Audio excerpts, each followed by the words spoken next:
आतापर्यंतचा सर्वात मोठी बातमी आणि कर्जमाफीविषयी एक अपडेट आणि महत्त्वाची अपडेट इथे तुम्हाला मी सांगणार आहे. येणाऱ्या काही दिवसांमध्ये सरकारला कर्जमाफी केल्याशिवाय पर्याय नाही. त्यामुळे कर्जमाफी होणाऱ्या अगोदर शेतकऱ्याला इथं 5 ते 6 गोष्टी माहिती होणं अतिशय गरजेचं आहे. यामध्ये जसं की ज्या शेतकऱ्यांचं कर्ज थकीत आहे किंवा शेतकरी रेग्युलर कर्ज भरणार आहे, तर इथं भरत असताना किंवा काही महिन्याखाली बऱ्याच शेतकऱ्यांनी आपलं थकीत असलेलं कर्ज रिन्यू केलं असेल, अशा सर्व शेतकऱ्यांना कर्जमाफी होण्याच्या अगोदर 5 ते 6 गोष्टी माहिती होणं अतिशय गरजेचं आहे. आणि तरच या ठिकाणी तुम्हाला कर्जमाफीचा फायदा इथं मिळणार आहे. आणि बऱ्याच शेतकऱ्यांनी 2019ची महात्मा फुले शेतकरी कर्जमाफी योजनेमध्ये मोठ्या प्रमाणात चुका केल्या आहे. त्यामुळे अनेक शेतकऱ्यांच्या कर्जमाफीपासून वंचित राहावं लागलं. तर तुम्हाला व्हिडिओ एंडपर्यंत नक्की बघायचा आहे.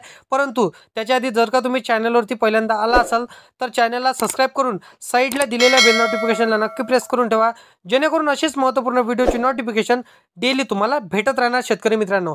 तर बघा इथे काय झालं मित्रांनो की 2019च्या महात्मा फुले शेतकरी कर्जमाफी योजनेचा मोठ्या प्रमाणात चुका इथे करण्यात आलेल्या होत्या. अनेक शेतकऱ्यांना कर्जमाफीपासून वंचित राहावं लागलं होतं. त्यामुळे चुका केल्यामुळे त्यांना वंचित राहावं लागलं. त्यामुळे कर्जमाफीपासून इथे तुम्हाला काही चुका करायच्या नाही. पुन्हा एकदा तुम्ही करू नये यासाठी 5 ते 6 गोष्टी लक्षात ठेवा, जेणेकरून तुम्हाला कुठेही अर्ज न करता, कोणती कागदपत्र कुठेही जमा न करता तुम्हाला डायरेक्ट कर्जमाफीचा लाभ त्या ठिकाणी घेता येणार आहे. याचबरोबर कर्जमाफी कधी केली जाईल अशी माहिती आपण पुढे सांगणारच आहोत. निवडणुकीच्या तोंडावर कर्जमाफीची घोषणा महायुती व महाविकास आघाडी या दोन्हीकडून करण्यात आली होती. लोकसभा निवडणुकीमध्ये महायुती सरकारला मोठा फटका बसला आहे.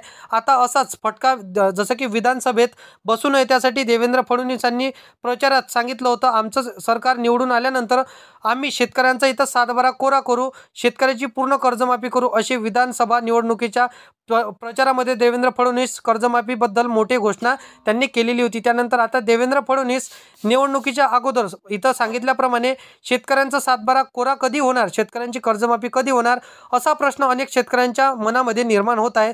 आणि ही घोषणा आता पूर्णपणे होत आहे अशा राज्यामध्ये चित्र दिसून येत आहे मित्रांनो. आता बघा 2017मध्ये देवेंद्र फडणवीस सरकार असताना इथं फडणवीस मुख्यमंत्री असताना जसं की शेतकऱ्यांचा कर्जमाफी दिली होती, परंतु त्या कर्जमाफीमध्ये मोठ्या प्रमाणात अटी शर्ती लागू करण्यात आल्या होत्या. त्यामुळे काही शेतकऱ्यांचं कर्जमाफी झालं आणि काही शेतकऱ्यांना कर्जमाफीपासून वंचित राहावं लागलं. आणि त्यानंतर लगेच इथं 2 वर्षानंतर 2019मध्ये उद्धव बाळासाहेब ठाकरे यांचं महायुती आघाडीचं सरकार आलं. त्यावेळेस देखील कर्जमाफी मिळाली, परंतु 2019च्या पुढे म्हणजेच 5 वर्ष झालं अजून शेतकऱ्यांना कर्जमाफी झाली नाही मित्रांनो. आता जवळपास 5 वर्ष झालं थकीत पडलेलं, परंतु 2025च्या कर्जमाफीच्या अटी शर्तीमध्ये तुम्हाला बसायचं असेल तर या 5 ते 6 गोष्टी लक्षात ठेवा, जेणेकरून हे काम तुम्ही पूर्ण केला तर कर्जमाफीचा डायरेक्ट फायदा तुम्हाला या ठिकाणी घेता येणार आहे. येथे जसं की शेतकरीसाठी अतिशय महत्त्वाची माहिती ही लक्षपूर्वक बघा. बँकेकडून घेतलेलं कर्ज ते माफ होण्यासाठी शेतकऱ्याला एक काम करायचं आहे, ते म्हणजे ज्या बँकेकडून तुम्ही कर्ज घेतलं असेल ते कर्ज रिन्यू करायचं नाही. थकबाकीचे पैसे अजिबात बँकांना भरायचे नाही, कारण आतापर्यंत भरपूर शेतकऱ्यांनी बँकांना त्रासून इथं आपलं कर्ज रिन्यू केलं. काही शेतकऱ्यांनी आपलं सर्व कर्ज बँकेला परत केलं. त्यामुळे तुम्ही जर परत केलं कर्ज किंवा रिन्यू केलं कर्ज तर त्याबद्दल विचार करू नका. असा विचार जर का तुम्ही करत असाल तर तुम्हाला इथं कर्जमाफी मिळणार नाही. तर तुम्हाला असा विचार करायचा नाही. कर्जमाफी करण्याबद्दल 100% विचार चालू आहे.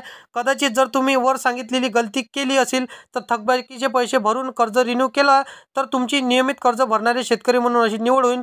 म्हणूनच तुमचं कर्जमाफ केलं जाणार नाही. त्यांचा सरसकट कर्जमाफीचा लाभ इथं तुम्हाला घेता येणार नाही.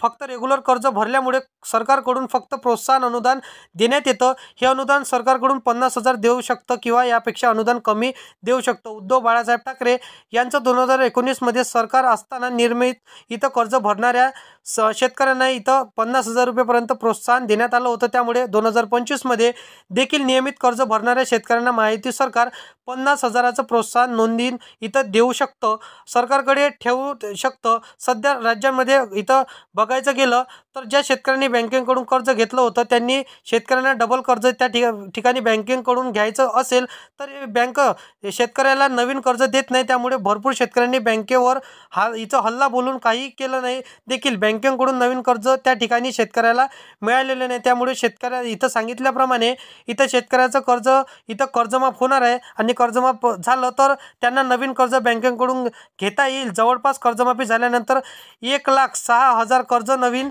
इथं त्यांना घेता येणार आहे मित्रांनो, बँकेकडून दिलं जाणार आहे. कर्जाची मर्यादा वाढून 2 लाख रुपयापर्यंत इथं आणण्यात आलेलं आहे मित्रांनो. कर्जमाफी झाली तर शेतकऱ्यांना 2 लाखाचं कर्ज बँकेकडून घेता येणे. तर अशा प्रकारची इथं संपूर्ण माहिती होती मित्रांनो. तर व्हिडिओ आवडला असेल तर व्हिडिओला लाईक करा. तुमच्या इतर मित्रमैत्रिणींना व्हिडिओ नक्की शेअर करा. तर कर्जमाफी संदर्भात महत्त्वाची अपडेट होती. तर व्हिडिओ आवडला असेल तर लाईक करायचा आहे. आणि अशाच कामाचे व्हिडिओ जर का तुम्हाला डेली पाहिजे असेल तर या चॅनलला सबस्क्राईब करून साईडला दिलेल्या बेल नोटिफिकेशनला नक्की प्रेस करून ठेवा, जेणेकरून अशीच महत्त्वपूर्ण व्हिडिओची नोटिफिकेशन डेली तुम्हाला भेटत राहणार मित्रांनो. तर नक्कीच सबस्क्राईब करून ठेवा. तर चला येऊया नेक्स्ट व्हिडिओमध्ये.